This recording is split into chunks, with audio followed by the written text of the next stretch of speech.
Hello friends, welcome to my channel. देखो हमारी ये जो वीडियो है ना, ये एसएससी सीएचएसएल 2024 में पूछा गया क्वेश्चन है। अब मैं आपको 10 सेकंड दे रहा हूँ, इस क्वेश्चन को सॉल्व करके बताओ 10 सेकंड में। क्वेश्चन में आपको समझा देता हूँ। अरुण की जो सैलरी है, पहले 50% डिक्रीज हो गई, उसके बाद फिर 50% इंक्रीज हो गई। तो उसकी सैलरी में कितना परसेंट का लॉस आया, वो आपको निकालना है।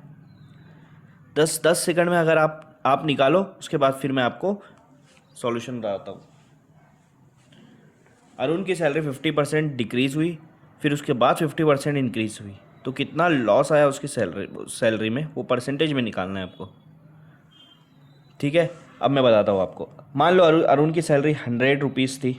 ठीक है, अब 100 का 1% 1 रुपया होता है। ठीक है, तो 50% डिक्रीज हो गई, माइनस हो गई 50%, मतलब अब उसकी सैलरी कितनी होगी, 50 रुपीज़ हो गई, 50 रुपया। अब देखो, अब ये जो 50 रुपया है, ये 100% के बराबर हो गया। ठीक है, अब यही हमारी सारी चीज़ें है, तो इसको 100% मानेंगे। अब इसमें से 25% इंक्रीज हो गई, कितना, 25%। 50 का 1% आधा होता है, उसका 2% एक रुपया हो जाएगा। ठीक है, तो इसका 50% इंक्रीज हुआ ना, तो 50% इंक्रीज हुआ मतलब 25 रुपीज़ और इंक्रीज हो गया।